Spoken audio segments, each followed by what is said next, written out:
नमस्कार मित्र, चंद्रकांत भी भट्ट अमेरिका से। चलो मैं आज आपको एक ऐसी अनकही कहानी सुनाता हूँ।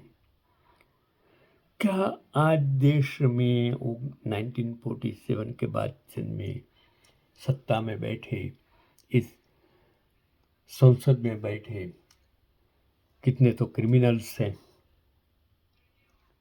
कितने लुटेरे हैं, विधानसभाओं में बैठे, म्यूनिसिपालिटियों में बैठे 2 करोड़ ऐसे राजकारणी सत्ता में आ गए हैं जिन्हें कुछ पता नहीं है कि आज़ादी किस तरह मिली है। आज़ादी के लिए किस किस यातनाओं से कैसे कैसे लोग ने अपनी ज़िंदगी कुर्बान कर दी। चलो, अगर आपको कुछ प्रेरणा मिलती है, सीख मिलती है, देश प्रेम उत्पन्न होता है, देश बचाना है, तो एक और कहानी आप तक पहुंचाने की कोशिश करता हूँ। आज मैं आपको भारत के इतिहास के उस सबसे खौफनाक और अनसुने पन्ने पर ले चलता हूँ जिसे सुनकर आपकी आंखें नम हो जाएगी। यह कहानी किसी युद्ध की नहीं, एक 14 साल के बच्चे की है।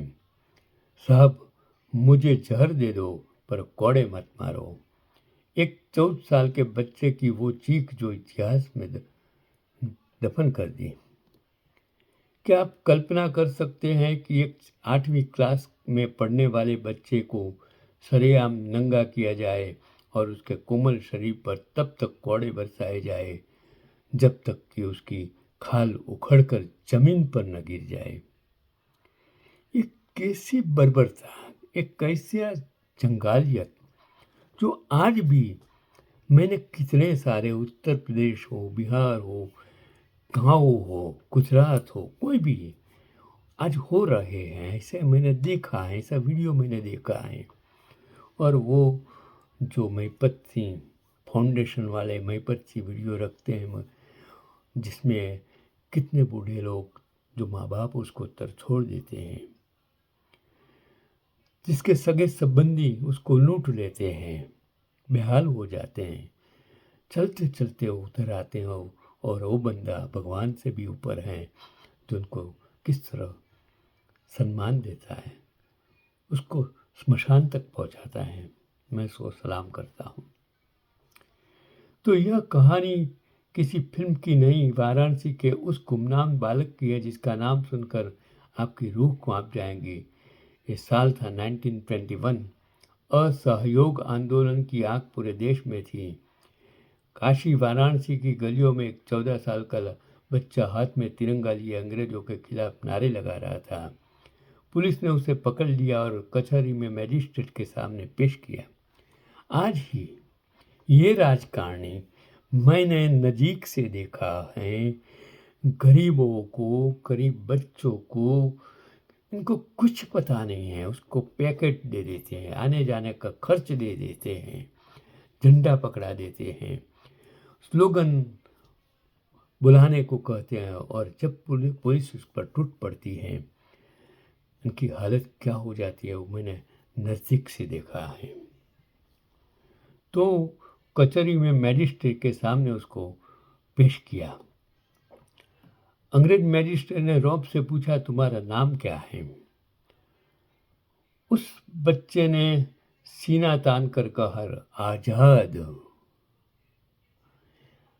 आपको मर जाना चाहिए, आपको डूब जाना चाहिए। आज सत्ता में बैठकर इन आज़ादी के इन लड़वैयों को आप गाली रहे हो। महात्मा गांधी, सरदार नेहरू, ये आज़ादी के लड़वैयों को आप गाली दे रहे हो।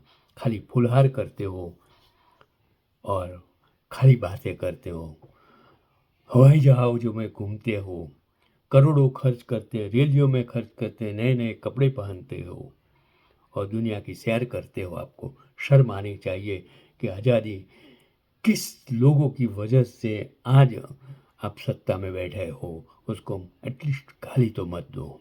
आप वहीं के एमपी हो, जिस जगह की मैं बात करता हूँ वही वही वाराणसी है, उसकी मैं बात करता हूँ कि बंदे वो लड़का कहता है मेरा नाम आज़ाद है, सीना तार कर कहता है। मैजिस्ट्रेट को गुस्सा आया और उसने फिर पूछा तुम्हारे बाप का नाम क्या है।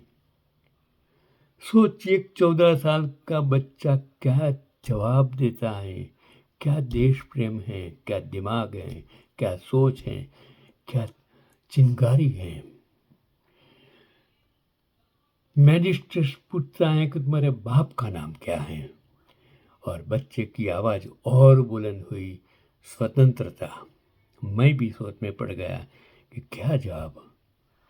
मैजिस्ट्रेट चिल्लाया, अब और आगे सुनिए, आपको सोचना होगा, आपको समझना होगा, सुनना होगा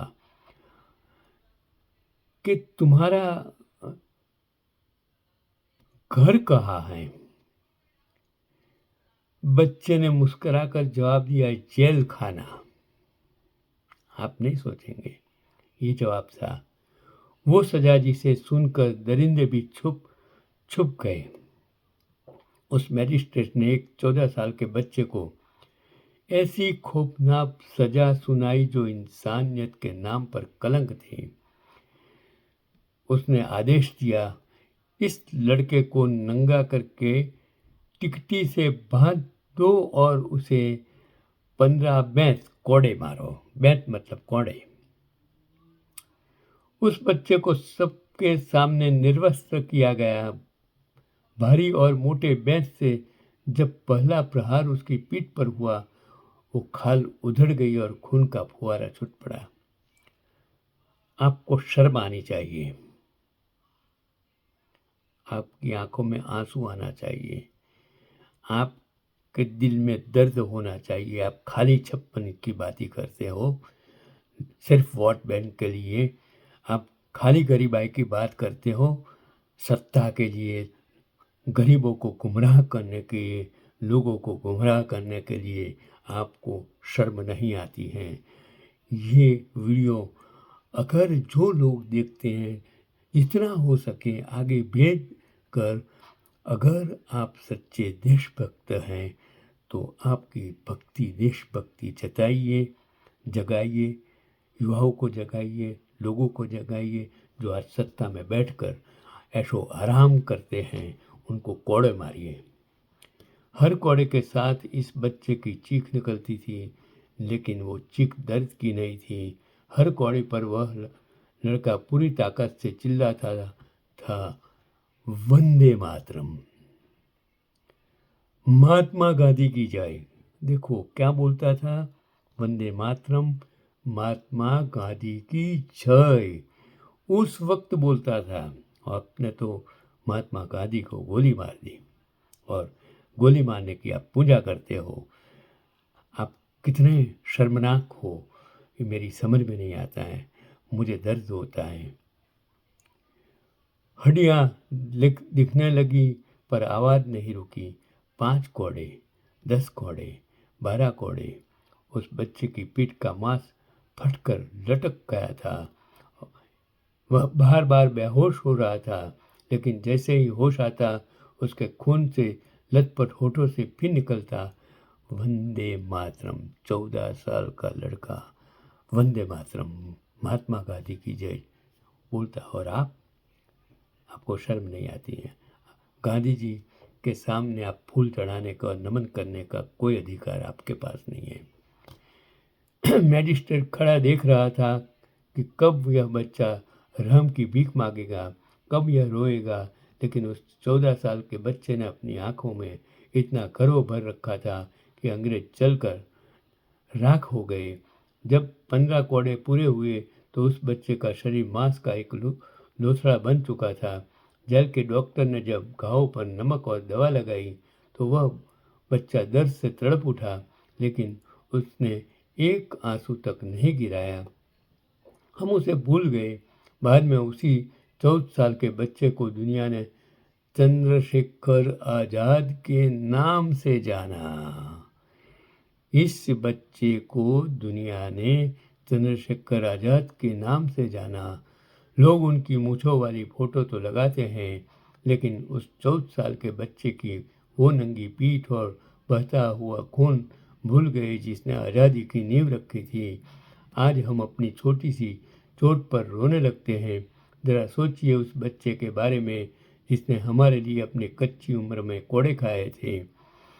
अगर आप इस कहानी को सुनकर भी चुप रह गए तो समझ लेना कि हम वाकई एक एहसान फरामोश कौम बन चुके हैं। इस वीडियो को शेयर करके दुनिया को बताओ कि आज़ादी सिर्फ एक नाम नहीं था, वह एक 14 साल के बच्चे के खून से लिखा गया इतिहास था।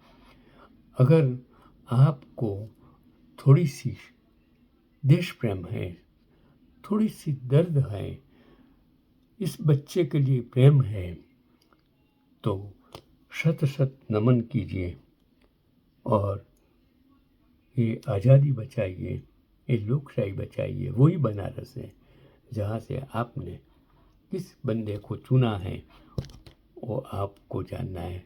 मुझे नहीं, मैं किसी के विरुद्ध नहीं बोलता। मुझे तो थोड़ी शर्म आती है, थोड़ा दर्द होता है। वो दर्द आप तक पहुंचाना चाहता हूं। यही आज का मेरा पैगाम है। चंद्रशेखर आज़ाद को मैं सत सत सलाम करता हूं।